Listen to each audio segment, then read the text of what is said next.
Hello friends, எல்லாருக்கும் வணக்கம்.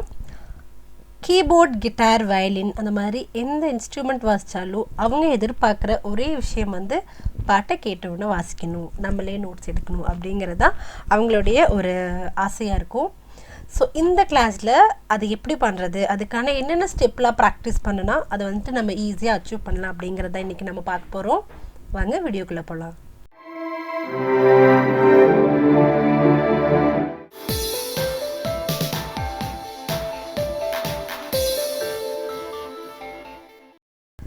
First song கேட்டு வாசிக்கிறது அப்படிங்கிறது ரொம்ப ஈஸி கிடையாது, சேம் டைம் ரொம்ப கஷ்டமும் கிடையாது. பிகாஸ் நம்ம ப்ராப்பரான ப்ராக்டிஸ் இருந்துச்சுன்னா தாராளமாக நமக்கு காதில் நோட்ஸ் போக போக இங்கே கை ஆட்டோமேட்டிக்காக மூவ் ஆகும்.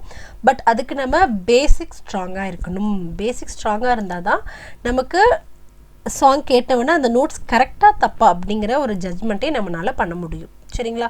இப்போ நான் ஃப்ளூயன்சியாக பேசுகிறேன், நான் நினச்சதெல்லாம் பேசுகிறேன் அப்படின்னா நான் சின்ன வயசுலேருந்து குழந்தையிலேருந்து பேசிக்கிட்டே வரேன். நானும் கிடையாது, எல்லாருமே வந்துட்டு ஒரு விஷயம் நல்லா சூப்பராக பண்ணுறோம் அப்படின்னா அது நம்ம எவ்வளோ நாளாக பண்ணி சூப்பராக பண்ணுறோம் அப்படிங்கிறத தெரிஞ்சுக்கோங்க. இப்போது நம்ம ஒன்றும் இல்லை, டூ வீலர் ஓட்டும் போதே பார்த்திங்கன்னா நம்ம மைண்ட் எங்கெங்கேயோ இருக்கும். பட் நம்ம போக வேண்டிய பிளேஸுக்கு ப்ராப்பராக போய் சேருவோம். இட்ஸ் நாட் சேஃப், பட் இருந்தாலும் நான் சொல்கிறேன், ஓகேங்களா? ஸோ அந்த மாதிரி அப்போ நம்ம எவ்வளோ நாள் அந்த பிளேஸுக்கு போயிருந்தால் நம்மளோட கவனங்கள் வேறு எங்கே இருந்தாலும் அந்த இடத்துக்கு நேராக வண்டி போகும். ஸோ நம்ம எல்லாமே ப்ராக்டிஸ் தான். ஸோ இந்த கீபோர்ட் ப்ராக்டிஸ் அப்படிங்கிறது உங்களோட ஃபிங்கர் மட்டும் கிடையாது, உங்களுடைய மூளைக்கான ஒரு ப்ராக்டிஸும் ப்ளஸ் உங்களுடைய காதுக்கான ஒரு ப்ராக்டிஸும் அதனோட சேர்ந்த கைக்கான ஒரு ப்ராக்டிஸ். ஸோ உங்களோட காது கேட்குறத மூளை யோசித்து உங்களோட கை அதுக்கான ப்ராக்டிஸை பண்ணி கொண்டு வரது தான் வந்துட்டு சாங், ஓகேங்களா?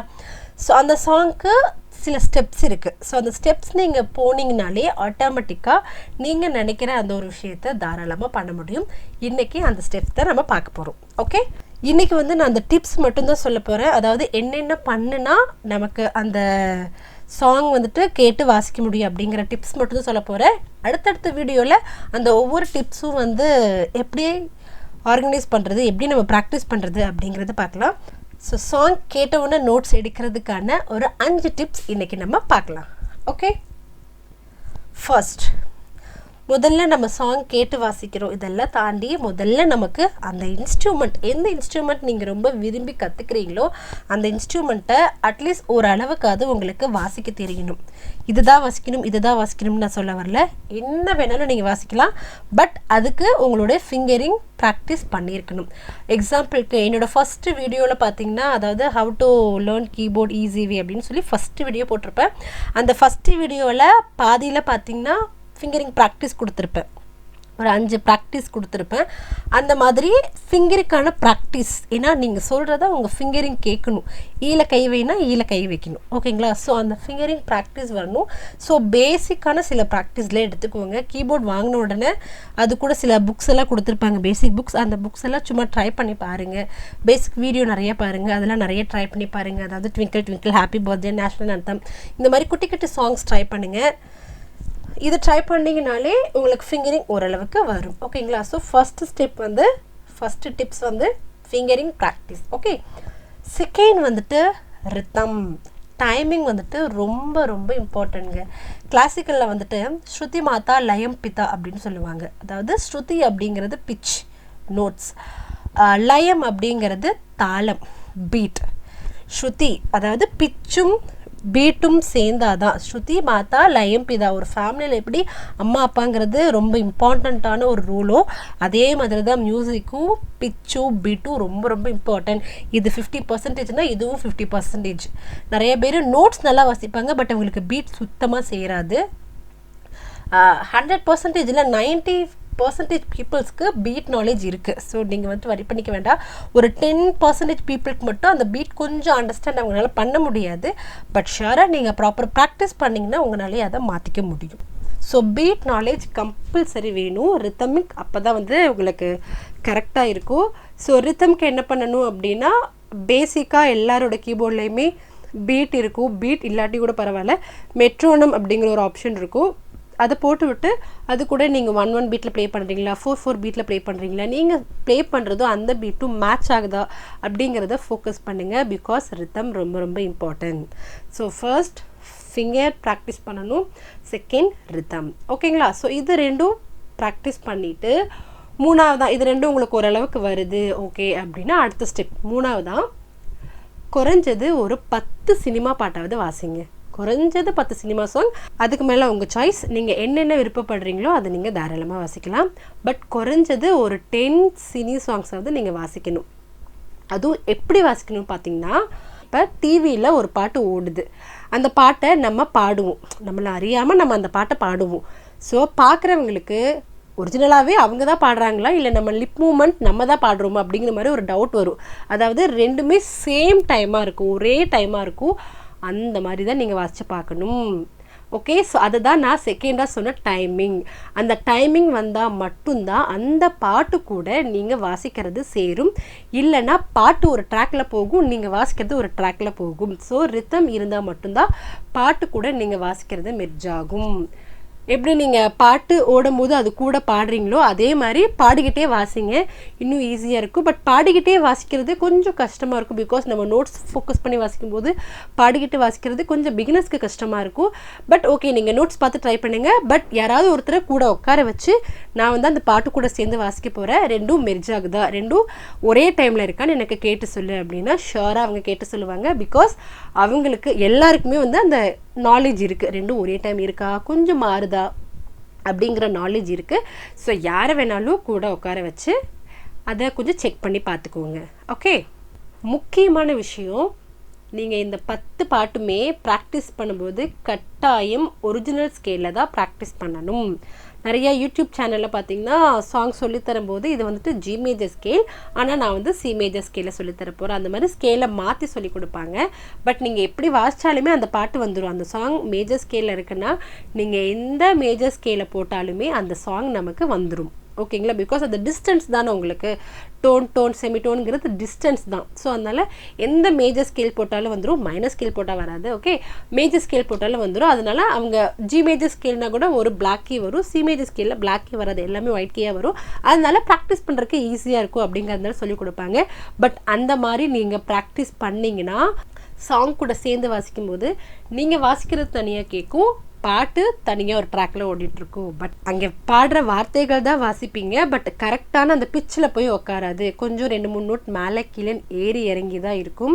ஸோ அதில் வாசித்து பார்க்காதீங்க. எதுக்காக சொல்கிறேன்னா, நீங்கள் வாசிக்கும் போது நீங்கள் வாசிக்கிறது கரெக்டாக தப்பான்னு முதல்ல உங்களுக்கு ஐடென்டிஃபை பண்ண தெரியணும். ஏன்னா நீங்கள் வாசிக்கிறது கரெக்டாக தப்பானே தெரியாமல் நீங்கள் எப்படி அதை கரெக்ஷன் பண்ணுவீங்க? ஸோ அதுக்கு முதல்ல கரெக்டான பிச்சில் ப்ராக்டிஸ் பண்ணால் மட்டும்தான் நீங்கள் வாசிக்கிறது கரெக்டாக தப்பான உங்களால் ஜட்ஜ் பண்ண முடியும், இல்லைனா ஜட்ஜ் பண்ண முடியாது. ஸோ ரொம்ப ரொம்ப இம்பார்ட்டன்ட், கரெக்டான மேஜர் ஸ்கேலில் ப்ராக்டிஸ் பண்ணுங்கள். அந்த சாங் போட்டு அது கூடயே ப்ராப்பராக வாசிச்சு பாருங்கள். ஓகே, டைமிங்கோட வாசிச்சு பாருங்கள், ரொம்ப இம்பார்ட்டன்ட். ஓகே, ஸோ இப்போ இந்த 3 டிப்ஸ் முடிஞ்சிருச்சு. இந்த 3 ஸ்டெப் முடிச்சிட்டோம். 4th ஸ்டெப் வந்துட்டு ஹியரிங் நாலேஜ். ஹியர் ட்ரைனிங் அப்படிங்கிறது ரொம்ப ரொம்ப இம்பார்ட்டன்ட். என்ன தான் நம்ம பாட்டு வாசித்தாலுமே நமக்கு காதில் கேட்டவுடனே அந்த நோட்ஸ் வாசிக்கணும் அப்படின்னா அந்த நோட்ஸை பற்றின ஐடியா வந்து நம்மளோட மூளைக்கு கொண்டு போயிருக்கணும். நம்ம காதில் கொடுத்து நம்ம மூளைக்கு அதை கொண்டு போயிருக்கணும். ஓகேங்களா? நீங்கள் வந்து யூடியூப்பில் இயர் ட்ரைனிங் அப்படின்னு கொடுத்தீங்கனாலே அதுக்கு நிறைய வீடியோ வரும். அதெல்லாம் டெய்லி ஒவ்வொன்றா வந்து கண்டுபிடிக்க ஆரம்பிங்க. நானும் என்னோடய யூடியூப் சேனலில் இயர் ட்ரைனிங் கண்டிப்பாக நான் அப்லோட் பண்ணுறேன். டெய்லி அது நீங்கள் கேட்டு கேட்டு நோட்ஸ் கண்டுபிடிச்சிட்டே இருங்க. அப்போது உங்கள் மைண்டில் போய் உட்காரும். ஓகே, சினா இந்த பிச்சில் இருக்குது, டினா இந்த பிச்சில் இருக்குது. அதாவது சிடி அப்படிங்கிறத அந்த சவுண்டை மட்டும் அனலைஸ் பண்ணிக்கிட்டே இருந்தீங்கன்னா அவங்க பாட்டு பாடும்போது உங்களுக்கு அது ஸ்வரமாகவே அந்த பிச்சாகவே உங்களுக்கு மைண்டில் வரும். ஓகேங்களா? ஸோ அதனால் இயர் ட்ரைனிங் ரொம்ப ரொம்ப இம்பார்ட்டன்ட். இயர் ட்ரைனிங் அப்படிங்கிறது நீங்களே இப்போ யாராவது ஒருத்தர ஒரு கீயை ப்ரெஸ் பண்ண சொல்லுங்கள், அது என்ன கீன்னு கண்டுபிடிங்க. ஏவை ப்ரெஸ் பண்ண சொல்லுங்கள், அது ஏதானு கண்டுபிடிங்க. ஃபஸ்ட்டு ஒரு 3 நோட்டில் கண்டுபிடிங்க. சிடிஇயில் மட்டும் வாசிக்க சொல்லுங்கள், அதை கண்டுபிடிங்க. அப்புறம் ஜி வரைக்கும் வாசிக்க சொல்லுங்கள், அதை கண்டுபிடிங்க. சும்மா அமுத்துறதுக்கு அவங்களுக்கு மியூசிக் தெரியும்னு அவசியம் கிடையாது. சும்மா ஒரு ஃபிங்கரில் வச்சு எதை இந்த 5 நோட்டில் சிடிஇஎஃப்ஜி இந்த 5 நோட்டில் ஒரு நோட்டை அமுத்து அப்படின்னு சொல்லுங்கள். அவங்க ஏதாவது ஒரு கீ ப்ரெஸ் பண்ணுவாங்க, அது என்ன கீன்னு கண்டுபிடிங்க. ஸோ இந்த மாதிரி டெய்லி ஒவ்வொரு கீயாக ஒரு ஃபஸ்ட் நாள் சிடிஇ மட்டும் கண்டுபிடிங்க, அப்புறம் அடுத்த நாள் எஃப் ஆட் பண்ணிக்கோங்க, அடுத்த நாள் ஜி ஆட் பண்ணிக்கோங்க. அந்த மாதிரி சி டு சி வரைக்கும் அந்த 1 ஆக்டிவை ஃபஸ்ட்டு தரோ பண்ணிக்கோங்க. அந்த 1 ஆக்டிவ் தரோ பண்ணதுக்கப்புறம் கொஞ்சம் மேலே கீழே போங்க. டெய்லி இந்த ப்ராக்டிஸ் பண்ணிகிட்டே இருந்தீங்கன்னா ஒரு 30 டேஸில் கண்டிப்பாக வந்துட்டு ஹியர் நாலேஜ் உங்களுக்கு சூப்பராக வந்துடும். அப்புறம் சாங் கேட்டவுடனே ஆட்டோமேட்டிக்காக கை போகும். சரிங்களா? ஸோ இயர் ட்ரைனிங் ரொம்ப ரொம்ப இம்பார்ட்டன்ட். இயர் ட்ரைனிங் முடிச்சுட்டு நீங்கள் சாங் போனீங்கன்னா உங்களுக்கு ரொம்ப ஈஸியாக இருக்கும். இயர் ட்ரைனிங் இல்லாமல் போனீங்கன்னா உண்மையாலுமே உங்களுக்கு டென்ஷன் ஆயிரும். ஏன்னா உங்களுக்கு என்னதான் ட்ரை பண்ணாலுமே வரவே வராது. அதனால் இயர் ட்ரைனிங் முடிச்சுட்டு போங்க. Okay, next 5th tips. இதுதான் நம்ம எதிர்பார்க்குற ஒரு டிப்ஸு. இப்போ சாங்கை ட்ரை பண்ணுங்கள். அதாவது 4 டிப்ஸு முடிஞ்சதுக்கப்புறம் 4 ஸ்டெப் முடிஞ்சதுக்கப்புறம் இப்போ தான் நம்ம வந்து 5வது ஸ்டெப்ஸை எடுத்து வைக்கிறோம். அதாவது finger practice, rhythm practice, song பேசிக்காக 10 சாங்க்கு நோட்ஸ் எடுத்து அந்த சாங் ப்ராக்டிஸ் பண்ணதுக்கப்புறம் 4th ஸ்டெப் ஹியர் ட்ரைனிங், அதாவது அந்த பிச்சோட ட்ரைனிங் முடிச்சுட்டு 5வதாக இப்போ சாங்கை ட்ரை பண்ணுங்கள். ஸோ இந்த சாங்கை எப்படி ட்ரை பண்ணணும் அப்படின்னா, இந்த சாங்க்கே நான் ஒரு 4-5 வீடியோ போடலாம், அவ்வளோ பெரிய டாபிக். ஓகேங்களா? ஸோ இந்த சாங்கை பேசிக்காக நான் சொல்கிறேன். ஃபர்ஸ்ட் அந்த சாங்கோட ஸ்கேல் என்னன்னு தெரியணும். ஓகேங்களா? ஸோ இப்போ தான் நீங்கள் பிகினிங் அப்படிங்கிற பட்சத்தில் அந்த 12 நோட்ஸ்லேருந்து நம்ம 7 நோட்டை பிரிக்கிறது அப்படிங்கிறது கஷ்டமாக இருக்கும். பிகாஸ் நீங்கள் எதை தொட்டாலுமே உங்களுக்கு மேட்ச் ஆகிற மாதிரி இருக்கும், இல்லைனா எதை தொட்டாலுமே மேட்ச் ஆகாத மாதிரி இருக்கும். ஸோ அதனால் உங்களுக்கே ஒரு டவுட் வரும், நம்ம கரெக்டாக தான் வாசிக்கிறோமா இல்லையா அப்படிங்கிறது. ஸோ அதனால் நீங்கள் என்ன சாங் வாசிக்கணும்னு நினைக்கிறீங்களோ அந்த சாங்கோட ஸ்கேலை தெரிஞ்சு வச்சுக்கோங்க. எப்படி தெரிஞ்சுக்கிறது? கூகுளில் போய் அந்த சாங்கை அடிங்க, அதோட ஒரிஜினல் ஸ்கேல்னு கொடுங்க, அதில் கீழே வரும். அந்த ஸ்கேலை எழுதி வச்சுக்கோங்க. ஓகேங்களா? ஏ மேஜர் ஸ்கேலா, ஜி மேஜர் ஸ்கேலா, ஏ மேஜர் ஸ்கேலான்னு அந்த நோட்டை ஒரு பேப்பரில் எழுதி வச்சுக்கோங்க. ஏ மேஜர் ஸ்கேல்னா F sharp, C sharp, G sharp. G major ஸ்கேல்னா எஃப் ஷார்ப் மட்டும் வரும். ஸோ அந்த மாதிரி அந்த நோட்ஸை அதில் என்னென்ன நோட்ஸ் இருக்கோ அந்த 7 நோட்டை எழுதி வச்சுக்கோங்க. இப்போது ஒவ்வொரு நோட்டாக ப்ரெஸ் பண்ணி பாருங்கள். ஒரு நோட்டை ப்ரெஸ் பண்ணி கொஞ்சம் நேரம் நில்லுங்க. ஏதாவது ஒரு இடம் வந்து அந்த இடத்துல மேட்ச் ஆகும். ஓகே, ஸோ இப்போ எந்த இடத்துல மேட்ச் ஆகுது அப்படிங்கிறத எழுதிக்கோங்க. ஸோ இதை எப்படி எழுதுறீங்கன்னா, அந்த சாங்ஸோட லிரிக்கை ஒரு பக்கம் வச்சுக்கோங்க, லிரிக்கே வச்சுக்கோங்க. அதாவது பாட்டோட வார்த்தைகளாகவே இருக்கும் இல்லைங்களா, நம்ம பாடுறப்போ அந்த வார்த்தைகளே வச்சு எந்த இடத்துல மேட்ச் ஆகுதோ, இப்போ வாங்குகிற இடத்துல மேட்ச் ஆகுதுன்னா அது வாங்குகிற இடத்துல போட்டுக்கோங்க.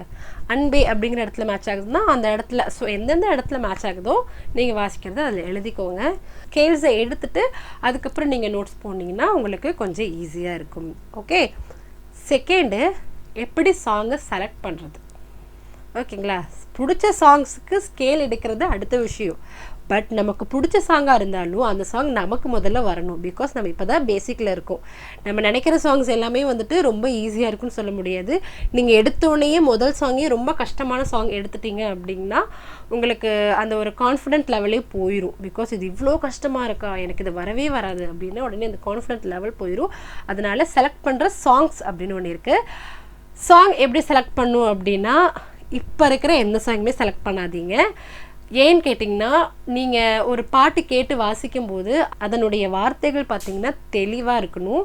ஸோ அதுக்கு அழகாக நம்மளோட இளையராஜா சாங் எடுத்துக்கோங்க. இளையராஜா சார் சாங்கில் எடுத்துக்கிட்டிங்கன்னா வார்த்தைகள் அவ்வளோ அக்யூரேட்டாக இருக்கும். நான் இப்போவுமே என்னோடய ஸ்டூடெண்ட்ஸுக்கு பேசிக்காக வர ஸ்டூடெண்ட்ஸுக்கு இந்த ட்ரைனிங் கொடுக்கணும் அப்படின்னா ஒரு இனிய மனது, அப்புறம் மன்றம் அந்த தென்றலுக்கு, ஸோ இந்த மாதிரி சாங் தான் நான் எடுப்பேன். இந்த மாதிரி சாங்ஸ் வந்துட்டு வார்த்தைகள் அவ்வளோ தெளிவாக இருக்கும். பின்னாடி மியூசிக்கும் நம்மளை டிஸ்டர்ப் பண்ணாது. பிகாஸ் லைவ் இன்ஸ்ட்ருமெண்ட் கொஞ்சம் லிமிட்டடான இன்ஸ்ட்ருமெண்ட் தான் பின்னாடி இருக்கும். அதனால நம்ம ஒரு டிஸ்டர்பே பண்ணாது, அழகாக வார்த்தைகள் கேட்கும். இப்போ இருக்கிற சாங் எடுத்திங்கன்னா உங்களுக்கு வாய்ஸை தவிர பின்னாடி இருக்கிற இன்ஸ்ட்ருமெண்ட்ஸ் தான் அதிகமாக வரும். ஸோ நம்ம எது கேட்கணுங்கிறது உங்களுக்கு டீட்டெயில்டாக அந்த வாய்ஸ் வந்துட்டு தெளிவாக உங்களுக்கு புரியாது. இன்னொன்று நீங்கள் ப்ளே பண்ணாலுமே பின்னாடி இருக்க மியூசிக்லாம் உங்களை டிஸ்டர்ப் பண்ணுற மாதிரியே இருக்கும். ஸோ அதனால நீங்கள் எடுக்கும்போது கொஞ்சம் வார்த்தைகள் தனியாக கேட்குற மாதிரி பாட்டு எடுத்துக்கோங்க.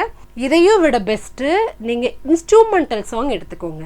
அதாவது நம்ம ஒரு மேரேஜ் ஃபங்க்ஷன்லாம் போனால் இந்த ராஜராஜ சோழன் அந்த பாட்டெலாம் பார்த்திங்கன்னா இன்ஸ்ட்ருமெண்டல் சாங் ஓடும் இல்லையா, அந்த மாதிரி சாங்ஸ் எடுத்துட்டிங்கன்னா இன்னும் ஈஸியாக இருக்கும். ஏன் சொல்கிறேன்னா, அந்த சாங்ஸில் அந்த சவுண்டாகவே வரும். ஏன்னா இப்போ பாட்டுனா கூட அவங்க இந்த வார்த்தையாக பாடுவாங்க, உங்களுக்கு கண்டுபிடிக்கிறது கஷ்டமாக இருக்கும். பட் அந்த மாதிரி சாங்ஸில் அவங்க வந்துட்டு பிச்சாகவே தான் இருக்கும். ஸோ அப்படி இருக்கும்போது நீங்களும் அதே பிச், அவங்க சாக்ஸோஃபோனில் போட்டாங்கன்னா நீங்களும் சாக்ஸோஃபோனில் உங்கள் வாய்ஸ் வச்சுக்கோங்க. அவங்க பியானோ போட்டிருந்தாங்கன்னா நீங்களும் பியானோ போட்டுக்கிட்டிங்கன்னா இன்னும் அது மேட்ச் ஆகுதா இல்லையாங்கிறது உங்களால் இன்னும் ஈஸியாக ஐடென்டிஃபை பண்ண முடியும். சரிங்களா? ஸோ இல்லை எனக்கு ஓரளவுக்கு நாலேஜ் இருக்குன்னா நீங்கள் சாங்கே ட்ரை பண்ணுங்கள். இல்லை எனக்கு இன்னும் பர்ஃபெக்டாக புரியலை அப்படின்னா இன்ஸ்ட்ருமெண்டல் சாங்கில் இன்னும் ஈஸியாக சாங் எடுத்துக்கோங்க. ஒரு சாங் ட்ரை பண்ணுங்கள், சுத்தமாக வரலன்னா அடுத்த சாங் போயிருங்க. அதுவும் சுத்தமாக வரலன்னா அடுத்த சாங் போயிருங்க. தப்பே கிடையாது. ஒரு 5 சாங் செலக்ட் பண்ணி வச்சுக்கோங்க. இந்த 5 சாங்க்குள்ளே மாற்றி மாற்றி வைங்க. அதுக்காக போய்கிட்டே இருக்காதீங்க. ஓகே, இந்த 5 சாங் என்னென்ன சாங் வாசிக்க போகிறீங்களோ அந்த 5 சாங் செலக்ட் பண்ணி வச்சுட்டு ஒவ்வொரு சாங்காக ட்ரை பண்ணுங்கள். ஏன்னா ஒரு தடவை உங்களுக்கு வந்துருச்சுன்னா அதுக்கப்புறம் நீங்கள் விடவே மாட்டீங்க. நமக்கு வந்துருச்சு அப்படின்னு நீங்கள் ட்ரை பண்ணிகிட்டே இருப்பீங்க. பட் ஒரு தடவை வரலன்னா நமக்கு வரவே வராது அப்படின்னு எந்திரிச்சு போயிட்டீங்கன்னா மறுபடியும் தொடவே மாட்டீங்க. ஸோ அதனால் 5 சாங் எடுத்து வச்சுட்டு ஒவ்வொரு சாங்காக ட்ரை பண்ணி பாருங்கள். எடுத்தவொன்னே வரவே வராது, இப்போவே சொல்கிறேன், எடுத்தவொன்னே வரவே வராது. ட்ரை பண்ணிகிட்டே இருங்க. ஒரு நாளைக்கு அட்லீஸ்ட் ஒரு நோட்டு கண்டுபிடிச்சா கூட சக்ஸஸ், சூப்பருங்க, அச்சீவ் பண்ணிடுவீங்க. ஸோ தாராளமாக ட்ரை பண்ணி பாருங்கள். ஓகே, சின்ன சின்னதாக தான் நம்ம காசு சேர்த்து வைக்க முடியும். ஓகே, எடுத்தோன்னே கோடீஸ்வரர் ஆயிட முடியாது. அதே மாதிரி தான் இதுவும் குட்டி குட்டியாக தான் நம்ம நோட்ஸ் கண்டுபிடிக்க முடியும். எடுத்தோன்னே ஒரே நாள் எல்லா பாட்டும் நம்ம கண்டுபிடிக்க முடியாது. கண்டுபிடிக்கலாம், கொஞ்சம் நாள் போச்சுன்னா கண்டுபிடிக்கலாம். ஓகேங்களா? ஓகே, ஸோ இப்போ வந்து நான் வந்து ரொம்ப ஈஸியாக இந்த 5 டிப்ஸ் சொல்லிட்டேன். இந்த 5 டிப்ஸ் ஃபாலோ பண்ணுறதுங்கிறது அவ்வளோ ஈஸி கிடையாது. பிகாஸ் ஃபிங்கரிங் அண்ட் ரித்தம் இது நமக்கு ப்ராப்பராக வர்றதுக்கே குறைஞ்சது ஒரு 3 to 6 months ஆகும். 3 to 6 months அப்படிங்கிறது நான் சூப்பராக வாசிக்கிறவங்களுக்கு சொல்கிறேன். ஸோ அந்த 3 to 6 months முடிஞ்சிட்டு 10 பாட்டு ப்ராப்பர் டைமிங்கில் வாசிக்கணுன்னா அது அவங்க வாசிக்கிறத பொறுத்து தான். அதுவும் சேம் 3 to 6 months ஆகலாம். இல்லை நீங்கள் சூப்பராக வாசிக்கிறீங்கன்னா ஒரே மாதத்தில் கூட வாசிக்கலாம். அது உங்களோட டேலண்ட்டை பொறுத்தது. ஹியர் ட்ரைனிங் கண்டிப்பாக டைம் எடுக்கும். அதுக்கு நான் டைமிங் சொல்லவே முடியாது. டெய்லியும் ப்ராக்டிஸ் பண்ணிகிட்டே இருங்க. ஹியர் ட்ரைனிங் கொஞ்சம் டைம் எடுக்கும். அதுக்கப்புறம் சாங்கை ட்ரை பண்ணுங்கள். எடுத்தோன்னே சாங்கை ட்ரை பண்ணிங்க அப்படின்னா உங்களுக்கு வராது. அப்புறம் ஒரு மாதிரி ஃபீல் பண்ண ஆரம்பிச்சிடுவீங்க. அதனால் இந்த ஸ்டெப்ஸ் எல்லாம் ரெகுலராக ஃபாலோ பண்ணிவிட்டு அதுக்கப்புறம் நீங்கள் சாங் ட்ரை பண்ணுங்கள். இந்த 5 ஸ்டெப்பில் நீங்கள் எந்த ஸ்டெப்பில் இருக்க அப்படிங்கிறத நோட் பண்ணி வச்சுக்கோங்க. நோட் பண்ணி வச்சுட்டு அதுக்கு அடுத்த ஸ்டெப்லேருந்து ஃபாலோ பண்ணுங்கள். கண்டிப்பாக உங்களால் ட்ரை பண்ண முடியும். ஸோ ட்ரை பண்ணுங்கள், கண்டிப்பாக வரும். நிறையா பேர் என்கிட்ட கமெண்டில் கேட்டிங்க பாட்டு எப்படி கேட்டோன்னு வாசிக்கிறது அப்படின்னு. இது வந்துட்டு ஜஸ்ட் 5 டிப்ஸ். ஒவ்வொரு டேவும் இந்த ஒவ்வொரு டிப்ஸை எப்படி நம்ம ரெகுலராக ப்ராக்டிஸ் பண்ணுறது அப்படிங்கிறதுக்கான எக்ஸசைஸ் எல்லாமே நான் கொடுக்குறேன். அதை நீங்கள் ரெகுலராக ஃபாலோ பண்ணுங்கள். ஓகே ஃப்ரெண்ட்ஸ், ட்ரை பண்ணி பாருங்கள். இதில் எதில் நீங்கள் ரொம்ப கஷ்டப்பட்டீங்க அப்படிங்கிறத எனக்கு கீழே கமெண்டில் போடுங்க. எதில் எடுத்தோடனே ஈஸியாக வந்துருச்சு, இதில் எங்கே நீங்கள் ஹாப்பியானீங்க, எங்கே சேடானீங்க அப்படிங்கிறத என் கூட ஷேர் பண்ணிக்கோங்க. பிகாஸ் என்கிட்ட இருக்கிற ஒவ்வொரு ஸ்டூடெண்ட்டுமே ஒவ்வொரு மாதிரி, எல்லாருக்கும் ஒரே மாதிரி நான் டீச் பண்ண மாட்டேன். ஸோ உங்களுக்கு எந்த மாதிரி அப்படிங்கிறது தெரிஞ்சால் என்னால் ஏதாவது சம்திங் டிப்ஸ் கொடுக்கறதுக்கு மேபி எனக்கு ஏதாவது ஐடியாஸ் இருக்கும். ஸோ அதனால தான் சொல்கிறேன். ஓகே, ஸோ ட்ரை பண்ணி பாருங்கள். All the best. வரலன்னு ஃபீல் மட்டும் பண்ணாதீங்க. Practice make perfect. Okay, thank you for வாட்சிங்.